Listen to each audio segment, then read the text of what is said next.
ሰላም መንግስት በህገወጥ መንገድ በመንቀሳቀስ ላይ ይገኛል ያለውን አክሲዮን ማህበር በተመለከተ ማስጠንቀቂያ አውጥቷል። ማህበሩ እውቅና የሌለውና ህገወጥ በመሆኑ ህብረተሰቡ ለማንኛውም የሽያጭ ወኪልም ሆነ በቀጥታ ለድርጅቱ ምንም አይነት ክፍያ እንዳይፈጽም አሳስበዋል። ከዚህ በተጨማሪ ከህዝብ ገንዘብ በመሰብሰብ የተቋቋሙና ከ50 በላይ የአክሲዮን ባለቤቶች ያሏቸው ኩባንያዎች ዝርዝር መረጃዎችን እንዲያቀርቡም ተጠይቋል። ህገወጥ ስለተባለው አክሲዮንና ከሌሎች አክሲዮኖች ጋር የተያያዙ ዝርዝር መረጃዎችን አንድ በአንድ ወደ እናንተ እናደርሳለን። እስከ መጨረሻው አብራችሁን ቆዩ።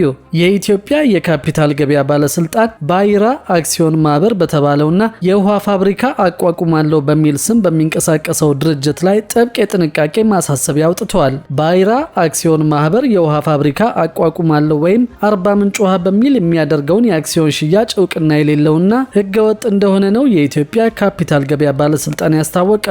ባለስልጣኑ ባይራ አክሲዮን ማህበር እያከናወነ ያለው የአክሲዮን ሽያጭ ህገወጥ መሆኑን በመግለጽም ህብረተሰቡ ከግዢ እንዲቆጠብ አስቸኳይ ማስጠንቀቂያ ሰጥቷል። ባለስልጣኑ ባደረገው ክትትል ድርጅቱ በህጋዊ መንገድ ሳይመዘገብ አርባ ምንጭ ውሃ በሚል ስያሜ የውሃ ፋብሪካ ለማቋቋም አክሲዮኖችን በማህበራዊ ሚዲያና በተለያዩ አማራጮች ለሽያጭ ሲያቀርብ መቆየቱ ተደርሶበታል። የድርጊት የካፒታል ገበያ አዋጅንና የሰነደ መዋለ ንዋዮችን መመሪያ በግልጽ የጣሰ መሆኑን ባለስልጣኑ አስታውቋል። ማንኛውም ድርጅት አክሲዮን ለህዝብ ይፋ ከማድረጉ በፊት በባለስልጣኑ መመዝገብና የቅድመ ማስታወቂያ ፍቃድ ማግኘት የሚጠበቅበት ቢሆንም ባይራ አክሲዮን ማህበር ግን ይህንን ህጋዊ ሂደት ሳይከተል ወደ ሽያጭ መግባቱ ተገልጿል። ድርጊቱ በህግ ፊት በወንጀል የሚያስጠይቅ በመሆኑ በአሁኑ ወቅት በድርጅቱ ላይ ጥልቅ አስተዳደራዊ ምርመራ እየተከናወነ ይገኛል ብለዋል። የመዋለ ንዋይ አፍሳሾችን ወይም ኢንቨስተሮችን መብት ለማስጠበቅ አስፈላጊውን እርምጃ እንደሚወስድ የጠቆመው ባለስልጣኑ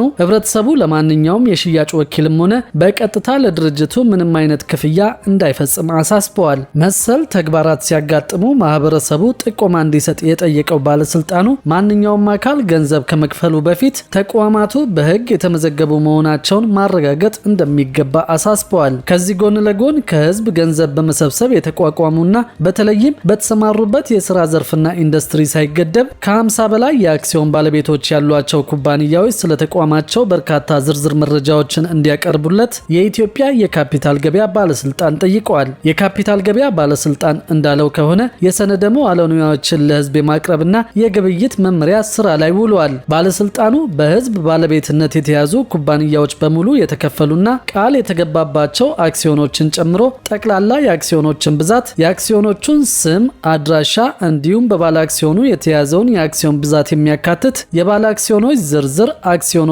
ወይም ድርሻዎቹ ከወጡበት ቀን አንስቶ ያለው የነባር አክሲዮኖች ዋጋ እንዲያቀርቡ ጠይቀዋል። ከነዚህ መረጃዎች በተጨማሪም የሁሉም ነባር አክሲዮኖች የወጡበት ወይም ለሽያጭ የቀረቡበት የሽያጭ ጊዜ መጀመሪያና መጠናቀቂያ፣ የአክሲዮን ሽያጭ ጥሪውን ለማቅረብ ጥቅም ላይ የዋለ የሽያጭ ማቅረቢያ ሰነድ ግልባጭ ወይም ኮፒ፣ ሽያጩን አስመልክቶ የቀረበ ማስታወቂያ ይዘትና የቀረበበት የሚዲያ አማራጭ እንዲሁም ደግሞ ለነባርም ሆነ ለአዲስ ባለ አክሲዮኖች የቀረበ ማንኛውም ያልተጠናቀቀ ለህዝብ የቀረቡ አክሲዮኖች ሽያጭ፣ አክሲዮኖቹ እንዲወጡ የተፈቀደበት የባለ አክሲዮኖች ቃለ ጉባኤና ሌሎች ከአክሲዮኑ መውጣት ጋር ተያያዥነት ያላቸው ሰነዶችን አካተው ማቅረብ እንደሚጠበቅባቸው ነው ባለስልጣኑ የጠቀሰው። የሰነደ መዋዕለ ንዋዮችን ለህዝብ የማቅረብና ግብይት መመሪያ ከሚያስተዋውቀው አዲስ የቁጥጥር ስርዓት ጋር ተያይዞ ለቁጥጥር ሂደቱ የሚረዱ አስፈላጊ መረጃዎችን ማሰባሰብን ዋና ትኩረቱ ስለማድረጉ ተገልጿል። በህዝብ የተያዙ ኩባንያዎች ነባር አክሲዮኖቻቸውን ቁጥጥር ወደሚደረግበት የካፒታል ገበያ ለማምጣት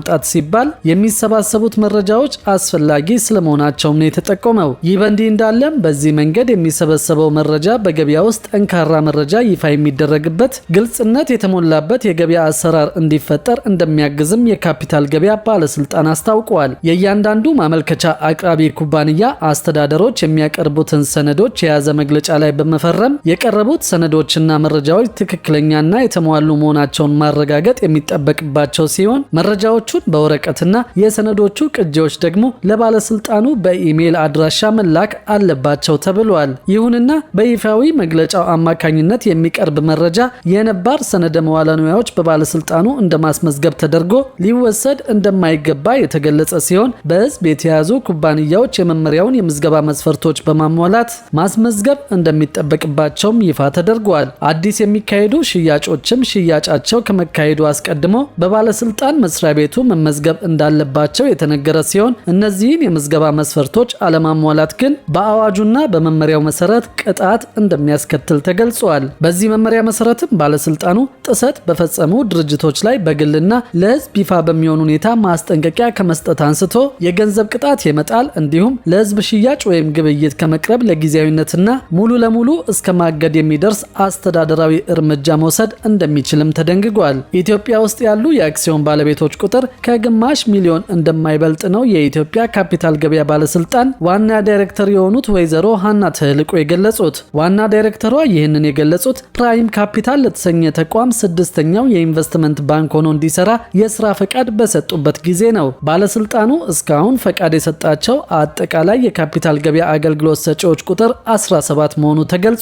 ለፕራይም ካፒታል አክሲዮን ማህበር የተሰጠው ፈቃድ ደግሞ በዘርፉ ወሳኝ ሚና ለሚጫወቱ የኢንቨስትመንት ባንኮች የተሰጠ ስድስተኛው ፈቃድ ሆኗል። ዳይሬክተሯ በንግግራቸው ወቅት እንደገለጹት በኢትዮጵያ ያለው የአክሲዮን ባለቤቶች ቁጥር ከሀገሪቱ የህዝብ ብዛት አንጻር እጅግ ዝቅተኛ ነው። ከኛ በጣም ያነሰ የሰው ሀብት ያላቸው ሀገራት ከኛ በእጅጉ የበለጠ ቁጥር ያለው ኢንቨስተር አላቸው ያሉት ዋና ዳይሬክተሯ ይህንን ክፍተት ለመሙላት የኢንቨስትመንት ባንኮች ገበያውን የማነቃቃትና አዳዲስ የኢንቨስትመንት አማራጮችን የማስተዋወቅ ትልቅ አደራ እንዳለባቸው አሳስበዋል።